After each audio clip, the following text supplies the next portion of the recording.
welcome to Japan turn 1. Japan has 26 IPCs to spend. They're going to spend 14 on a tank and 2 mechanized infantry, 6 on 2 infantry, and 6 on a transport. Remember that their transports are discounted because they have nautical engineering. So they will be declaring a series of attacks, all in China. So this is what we're going to be doing. Shahar will be attacked with 2 infantry, a mechanized infantry, and artillery from Johol, and a mechanized infantry. Or sorry, that's going to go into the Anhui attack. So that's all. All the stuff from Johol is going into Shahar. Anhui will be attacked with the mechanized infantry from Manchuria, 2 infantry and a tank from Shantung, and the fighter from Kiangsu. Guangxi will be attacked with 2 infantry, a mechanized infantry, and an artillery from Kiangsu. Sorry, this is Kiangxi is being attacked. So that stuff from Kiangsu. The fighter from Okinawa, the fighter from Formosa, and 1 transport's worth of material from Sea Zone 6. They're going to load up an infantry and an artillery and do an amphibious landing. That attack will be supported by I think I've got this wrong, actually. Oh, yeah, I do. That's why. That attack will be supported by an offshore shot from the cruiser that's going to come from Sea Zone 19 to Sea Zone 20, and the cruiser that's already in Sea Zone 20. Guangxi will be attacked from multiple areas. They're going to do an amphibious assault by taking the transport from Sea Zone 33, picking up the infantry in Palau, and picking up the infantry in Hainan and dropping off in Guangxi. That attack will be supported by a battleship and a cruiser from Sea Zone 33, and a battleship and a cruiser from Sea Zone 6, along with a tank and an infantry from Sea Zone 6 that are going to load up. So there's quite a bit of an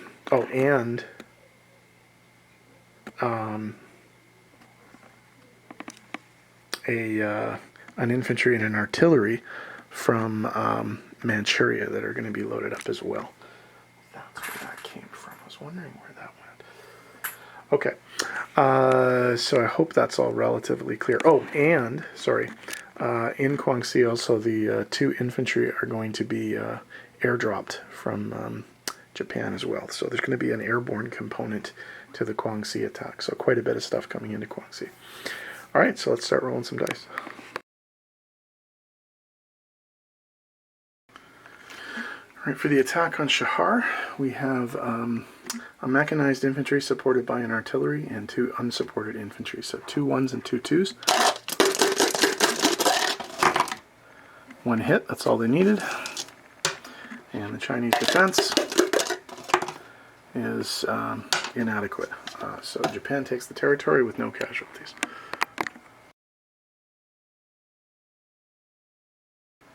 Okay, for the attack on Anhui, the Japanese are coming in with a tank, a mechanized infantry, and 2 artillery, plus a plane, which I think I was going to use in the Shahar attack, but I used it in this one instead. So 2 3s and 3 1s. 2 hits, they only needed 1, versus a 2. Hit. So the Japanese will lose an infantry in this attack.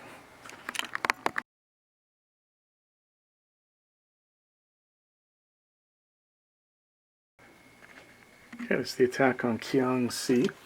It is partially amphibious. The Japanese transport Asakamaru is bringing an infantry and an artillery, and that is being supported by the Japanese cruisers Tone and Furutaka.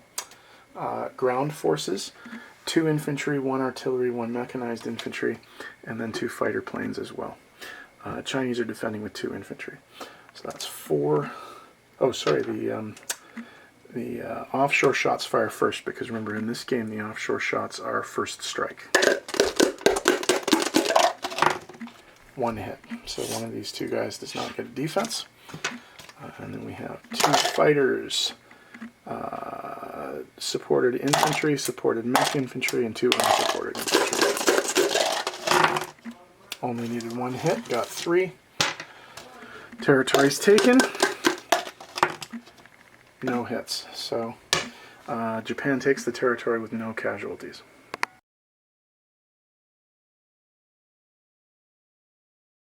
Okay, for the attack on Guangxi, there are several amphibious elements. The transport ship Aratama Maru is bringing in infantry and an artillery. The transport ship Hikawa Maru is bringing 2 infantry. And the transport ship Hokoku Maru is bringing in infantry and a tank. There will also be offshore shots from the 2 cruisers Ashigara and Mogami, and the 2 battleships Kongo and Nagato. So the battleships and the cruisers do get first shots. And these are first strike. 2 hits, that's all they needed. Battle's over. Chinese forces do not get to defend.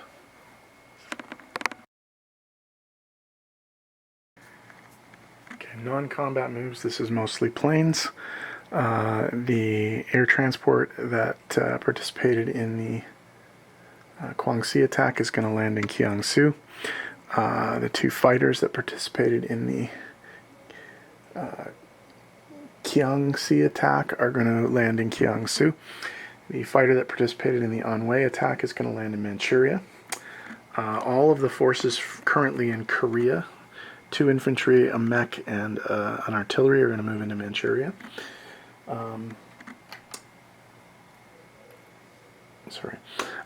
The fighter and the tactical bomber in Manchuria are going to move into Japan proper. 1 fighter from Japan is going to go on to the carrier because they have super carriers and can carry 3. A fighter and attack bomber from Japan are going to fly down to Sea Zone 33 and land on the carrier there. The submarine and destroyer from Sea Zone 19 are going to move to Sea Zone 6. The submarine and destroyer that were already in Sea Zone 6 are going to go down and join Sea Zone 33 down there. I think that's it for movement. So I'll tidy this up and we'll come back with placement and money. Always forget a move, don't I? One of the destroyers that was in Sea Zone 6 is going to move to Sea Zone 16 as a blocker.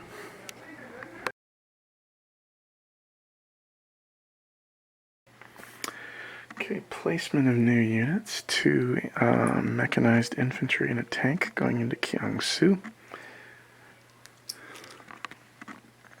2 infantry going into Japan. And 1 new transport in Sea Zone 6. In terms of money, all of it is coming from the Chinese. So we are going to get 1, 2, 3, 4 IPCs on the chart. So they're going to go from 26 to 30. So they will collect 30 IPCs this turn. Alright, in terms of disposition of forces, let's start around the home islands. In Sea Zone 6, we have a fully loaded super carrier with 1 tactical bomber and 2 fighters. We have a destroyer and a submarine, and we also have a transport. In Japan proper, in the capital, there are 2 tactical bombers and a fighter for a full scramble. There are 4 infantry, 1 artillery, and 3 anti-aircraft artillery. In Manchuria, there is a fighter and a tactical bomber. There are 5 infantry, 1 anti-aircraft, 1 mechanized infantry, and 1 artillery. In Shahar, there are 2 infantry, 1 mechanized infantry, and 1 artillery. In Anhui, there's an infantry, a mechanized infantry, and a tank. In Jiangsu, there are 2 mechanized infantry, 1 tank, 2 fighters, and 1 strategic bomber. Remember, unlike the bloodbath rules, we don't have to wait for this to turn back into a strategic bomber at the end of the turn, so it's a strategic bomber now. So in Guangxi, 3 infantry, 1 mechanized infantry, and 2 artillery. In Guangxi, 1 artillery, 1 tank, and 6 infantry. In C-Zone 36, there are 3 transports, 2 battleships, and 2 cruisers.